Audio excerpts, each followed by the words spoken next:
There you are. I've been looking everywhere for you. You know, we got a lot of work to do. Did you at least have a good time out there while you were flying around?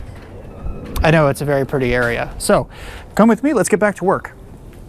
The big thing that I've been working on while you were gone is this right here. I've been taking the dash out of the car, and it is now all boxed up. I just have to cover this in cardboard, and then this will go on the next UPS truck out of town to Classic 9 Leather, where they will repair the cracks in the dash, recover it, and make it all better than new. So I'm super excited about that. Next thing we're working on is continuing with the engine project, starting with this, the rear main seal. So let's get you a little closer. Come on in, don't be scared. In the last video, my wife and I were busy putting this down, and I already had the rear main seal, this rubber ring here, installed ahead of the game. I thought that I was being super clever. Turns out this isn't really the greatest idea. Let's move you in just a little closer. There we go. So I don't know how well you can see this, but this is clearly not installed the best way properly. You can see that in our haste we have like bulges around the rear main seal here. So I'm not convinced we did an entirely good job. So I'm going to redo it. I was really nervous about doing this because I screwed it up the first time, and screwing up a rear main seal is one of those things that you don't want to have to redo. So I managed to convince Lee, my local mechanic, to pop out after work one day and actually help me with this. And he let me record so that way I could share it with you guys. To do this, you have to get the old seal out first, and you start that by drilling a hole into the seal. And then you take a wood screw and drill it into the base of the seal where that pilot hole started, just like that. And then you grab a hammer and just yank it out like you would a stubborn nail. And that's how you get the old seal out. He then took the seal and started working it with his hands, pointing it inwards because the seal, that flange, has to point towards the engine block itself. He then took his little metal pick here and very, very carefully, without penetrating the seal itself with the sharp end, started working it around the edge of the crankshaft. Took a little bit of time, but he was eventually able to very, very carefully place it around the crankshaft, and you can see it was sitting flush. You did not want to poke a hole in the shroud of the flange of the seal. Very lastly, and most importantly, he pulled out a little punch that's perfectly sized to just go over the lip of the seal there, so that way it touches the edge of the housing, and then slowly went around in a circle, tapping it in just ever so slightly, one piece at a time. Just work your way around slowly, little bits at a time. Yes, very important. If you go hard on one end, you're going to overstress the seal on one side and it'll leak. It might look good, but it'll be overstressed and it will leak. And you never know until it's in.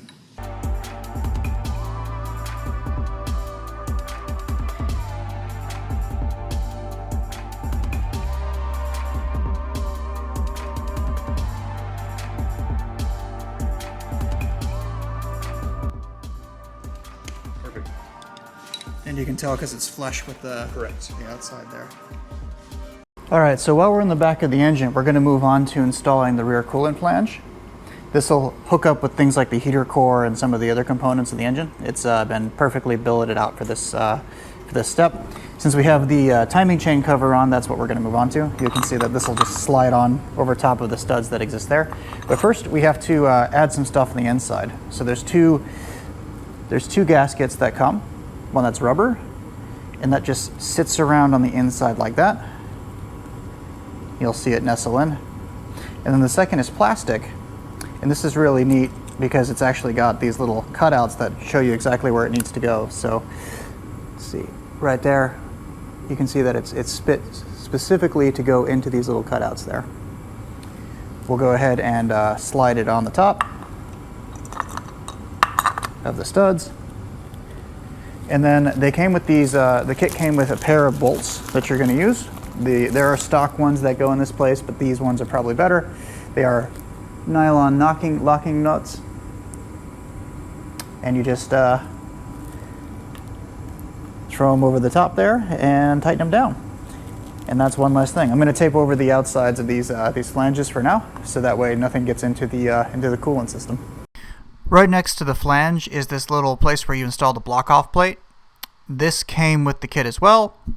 Gasket already in it. Really straightforward, just 3 bolts.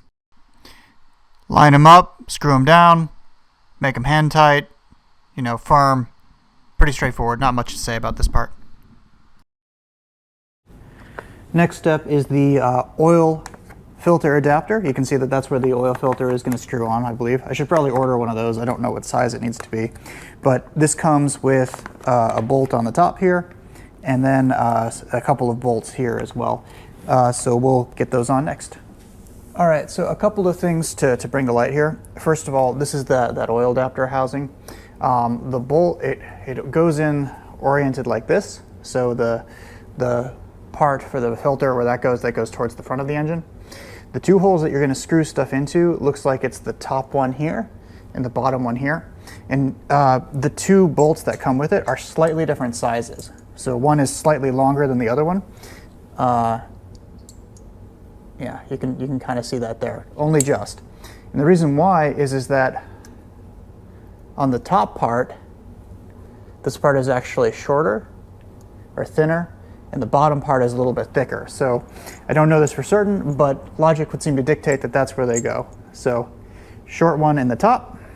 And before you screw it in, just make sure you have your gasket installed here. This one came pre-installed with me, so pretty nice. So top, hand tighten that there. And these are 6mm Allen key bolts. So we're just going to tighten them down. All right, and there we go. These 2 bolts are in. So also while we're on this side of the engine, we're going to go through the process of installing the accessory bracket, which I have here. I got mine powder coated because I'm a fancy boy and I think that this looks just absolutely cool black like this. I probably should have gotten something like white or light colored so that way if there's an oil leak I'll be able to see it on the bracket. But I thought, nah, it's really cool. On the top here I cut off the top part of the bracket. This is a necessity because it has to be able to fit underneath the intake, which comes through here. So that's why that got cut off. I don't really have any good advice for you on how to assemble this part. It was all trial and error. Mine didn't come with all of the bolts. I actually had to go track down another one out of a junkyard and get all the hardware with it. So if you do buy an engine, make sure it comes with an accessory bracket, but essentially it lines up.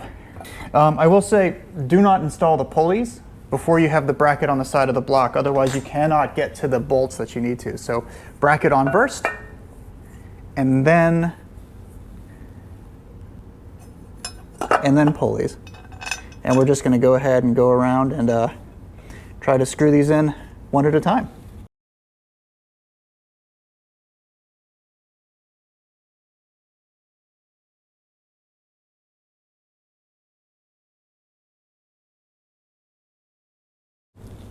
Okay, so once you have everything all sort of mated up on the side over here, the nice thing is that all of these bolts are different lengths and different pitches and different widths. So it's literally just finding each hole that each bolt that goes into each hole. These 2 long bolts are for the alternator, so we'll just keep them in there for now. And then all you have left are a series of pulleys like this. So what you're going to do is you're just going to find where they fit and screw them in. You can see here that this pulley, for instance, fits along these lines perfectly, and then you just screw them in. I have 3 little bolts like this that match up and fit, and that's just sort of the way you're going to go from here. Like most things on the engine, these little bolts are T30 with that 6-pointed star style. So that's what will go in.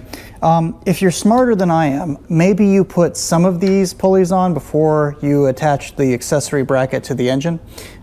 This one down here needs to stay off because it blocks this bolt right here. So all the rest of them can probably go on ahead of that. So, but we'll continue soldering on. All right, so next there's 2 that look like this.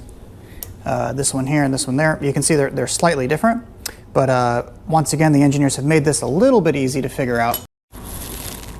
So So I don't know how well you can see this, but there is on the pulley itself, there's this little notch right here, and then you can see this notch at the top. What you do is the notch at the top goes in, fill the right side of the hole there. Oh, wrong one. And that's the nice thing about this, is that these actually force you to choose the right one. So let's grab the other one, try that again. So as you can see, there's this notch at the top that goes in the bottom, and then this one here actually fits into a little groove along the top there. So what you do is you slide it in, and then you screw this center bolt in, and then once it gets deeper into the like recess here, you'll actually rotate it a little bit, and it'll line up with an additional groove that's in the housing. So we'll just go ahead and do that. So there you go. You just line it up with the grooves that are in the engine or in the accessory bracket, and you tighten them all up, because it's supposed to go 1, 2, 3 all the way around the alternator, which sits here, and then the belt will wrap through these pulleys here. Last one is this one right here, and you can see it fits on the side right into those little tabs. And then these two little bolts here.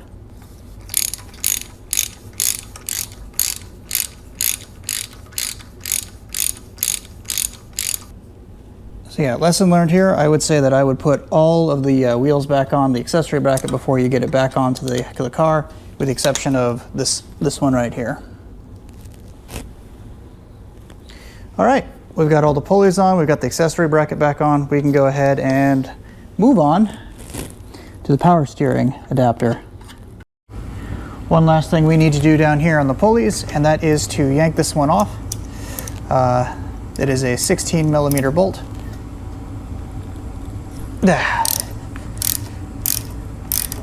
And the reason why is because this idler pulley, which is going to be used for our power steering, is getting replaced with one that came with the kit. So there is the new one. It's got this lip over it, as you can see here. In development, they had a problem with belts jumping off of the idler pulley, so this lip should help with that. I don't know how much of a problem that's going to be, but it's here, it's a new pulley, I'm going to throw it in.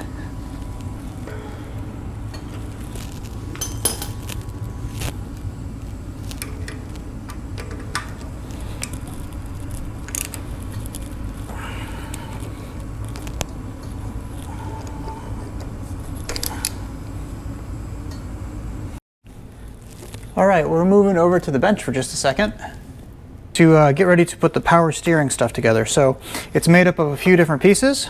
This is the pump here. This is the bracket that attaches to the accessory belt. And then we've got this piece right here that goes on the back of the pump itself as part of the relocation kit. According to Boost Brothers Garage, it is much easier to attach this thing on the bench than it is anywhere else. So we'll try to figure that out. There is a little bag of parts that comes with this one. This is the one specifically for all the power steering equipment. So it's going to have 2 long bolts in it, and then 1, 2, 3, 4, 5, 6, 7, 8, 9 smaller bolts of varying sizes. All right, so this is how it breaks down. 3 of these small ones, 3 of these medium ones, 3 of these longer ones, and then these 2 big blue ones that will go into the side of the engine. They're only 8 washers, so looks like some of these are not going to have washers. I'm going to assume it's the one for the pulley. I don't think you want any give on your pulley, so I guess we'll give that a try. Let's start by installing these first. Scorpion tail going up, and you're going to use the medium-sized bolts. So we just bolt that in like that. And then the long bolts, if we come around towards the front, are used to reach through these holes here and connect into the actual body of the housing itself.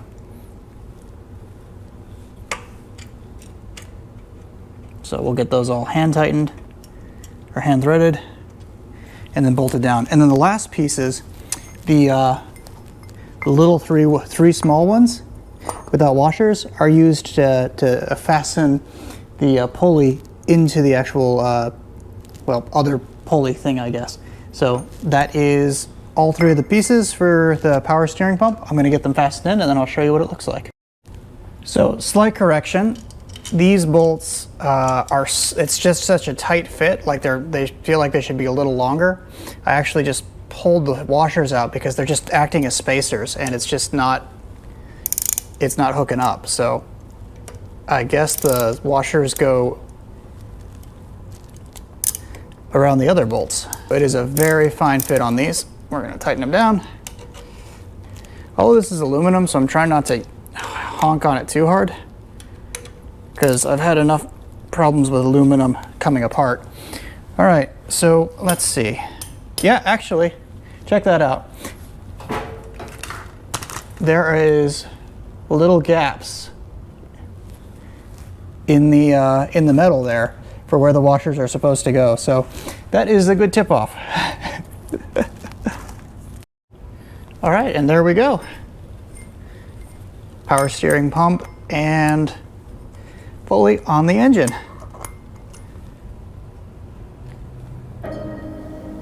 I think this is a great place to stop for tonight. We'll reconvene tomorrow. Gotta finish getting this engine sealed up. So see you then. Take it easy, have a good night.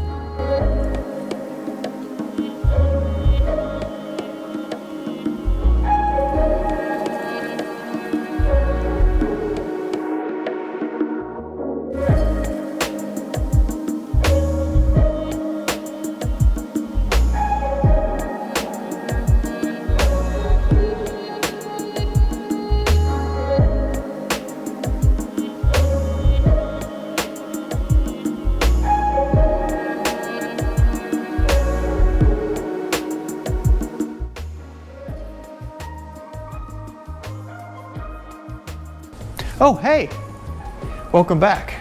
You ready to continue? That's good, we have a lot to get through today. Come with me.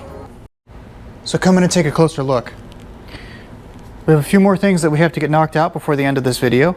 The cool things are this valve cover and this breather box. I have gone through the trouble of having them powder coated in black, of course. Looks like they might have gotten scuffed up a little bit, so I'm hoping that wipe down with a microfiber cloth will help handle that. And then the other thing that we need to do is to install the front main seal flange. So that is the next thing that we're going to get knocked out. You can see the old one here, it's all rusty and corroded, and if you are going to complete this swap, you do need to take the upper pan off, of course. We've gone through that. And that's what this is right here. The flange actually covers this whole piece. So you will have to replace this one way or the other doing this swap. So let's go ahead and do it. First thing you need to know is that you need to make sure that the gasket is scrubbed off, and that there's a smooth surface. I'm pretty sure I got most of it, but I'm going to go over it just one more time with a little brake clean, a little pad. So the flange will go facing outwards with this lip facing towards you. So do make sure you have that oriented correctly. And then the sealant goes along all of these grooves along here. You can see it's actually recessed. So that's where you're going to put the RTV, the gasket. Then you have to very quickly put it into place. I have all of my bolts all ready to go. These are brand new. The previous ones were falling to pieces as I pulled them off the engine, so I just ordered a whole new set. So we'll have to do this very quickly. Let's get it done. All right, and if I got this right, you should just be able to line it up and then push it on. There we go. That little plastic piece held it in place, and then the seal is wrapped around like that. And then it's just a matter of installing these little screws in a cross pattern, as we always do, one at a time.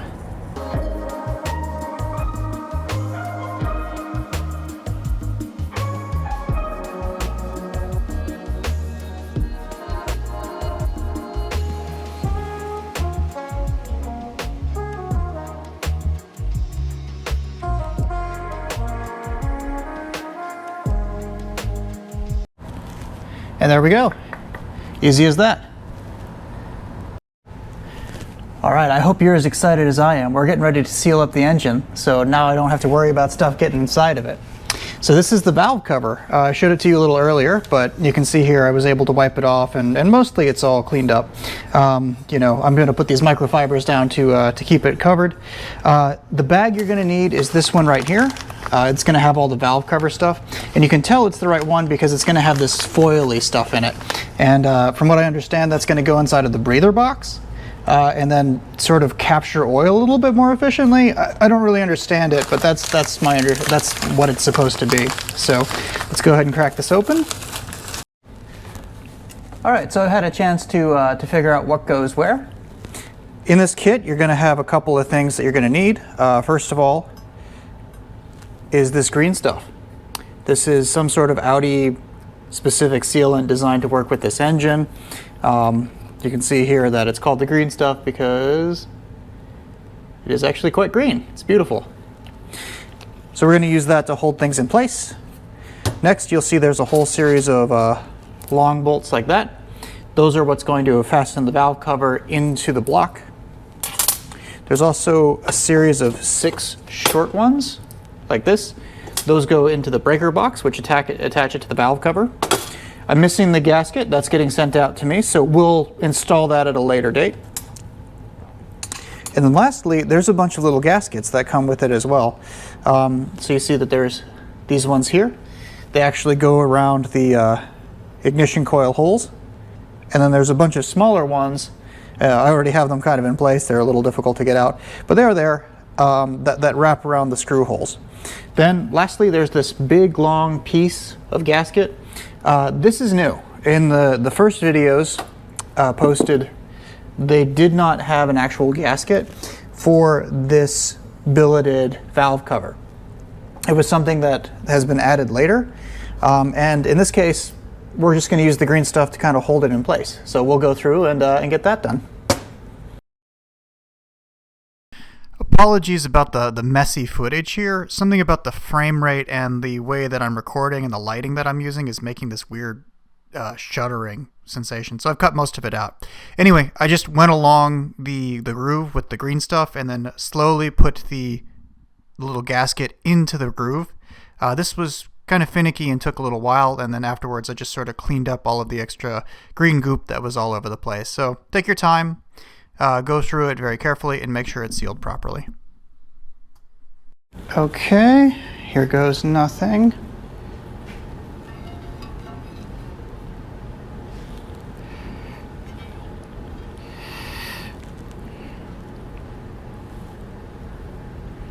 Now we're all set to put down the valve cover. The gasket is all in place and we've used the green stuff to hold it there. So hopefully it'll be okay. That was one hell of a mess to try to clean up. As you can see here, I've labeled each one of the holes with a different number. There is a specific tightening order you're supposed to do on the stock valve cover. I don't know how strictly necessary it is with this one, but I'm gonna do it anyway. So I'm just gonna go ahead and hand thread these in and then tighten them up.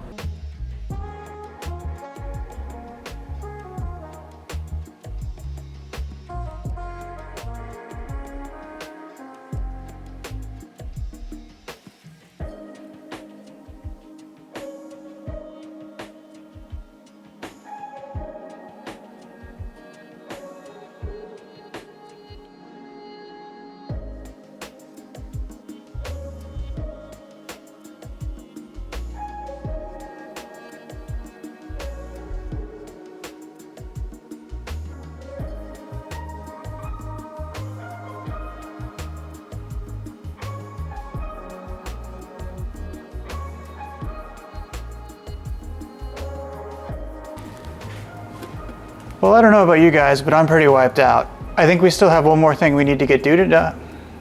I think there's still one more thing that we can do tonight, and that is to seal up the engine because I don't want to worry about any more stuff falling in it.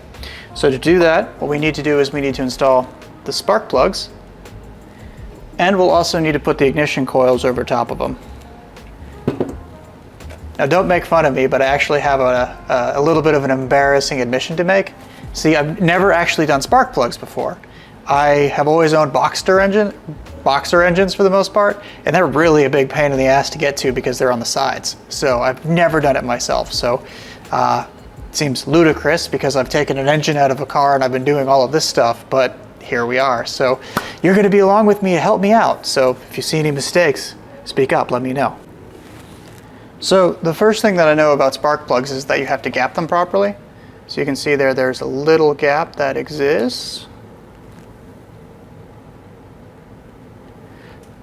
between the electrode and that other metal part. And for the 07K engine, the spark plugs are between 0.039 of an inch and 39 hundredths of an inch, and that looks like that fits perfectly to me. So we're going to check each one of these, and then we'll go and try to install them in the car. One of the other things that I've learned that you can have issues with is cross-threading spark plugs as you go to torque them back down. So what I used was this little skewer to make sure that it was just sitting upright all on its own in the plug, and then very, very carefully turning it before tightening it down. Then we torque the plugs down to 18 foot-pounds of torque as per the manual. Alright, so we've got everything done for today except for one last little project, and that is to change the ignition coils. So these are the old ones, and you can see that these are quite long, and then these are the new ones. So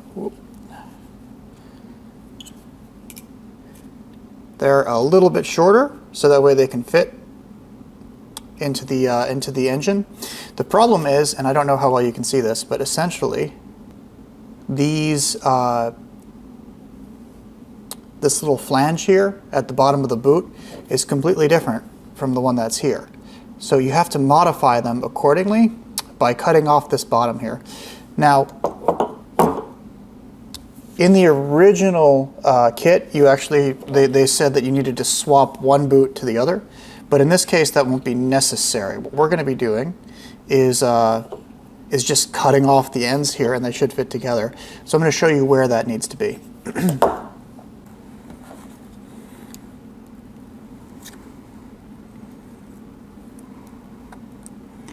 So I'm just going to sort of tilt up and very carefully take my time. This will cut through it very easily.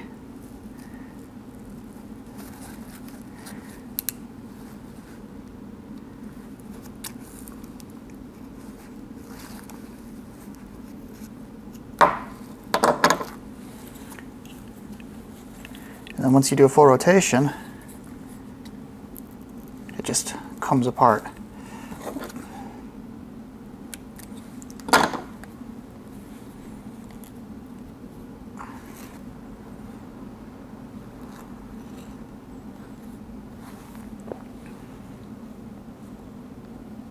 So this was actually my third or fourth attempt at cutting into the boot here. It just kept getting progressively higher and higher, but it wasn't sitting straight. So you'll actually need to cut where you see here in the video.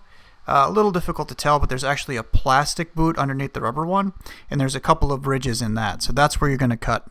The reason why is that it really needs to sit like this. Like, it really needs to sit low and flush and actually give you a suction, a seal, and you'll know it when you push it in and you have trouble getting it back out. So there we go. That's what they should all look like, all lined up, just flush and all uniform. The center one is out because there's a bolt for the breather box that's sitting out, so it's preventing it from getting pushed down. But this is what it should look like. And then when you try to pull up on them, it should be difficult. You shouldn't be able just to pull it out very easily. Hey, I'm really happy you guys decided to hang out today. I really appreciate it. I can't wait to see you next time, where we'll hopefully complete the engine build. Thank you so much for watching, and I'll see you all next time.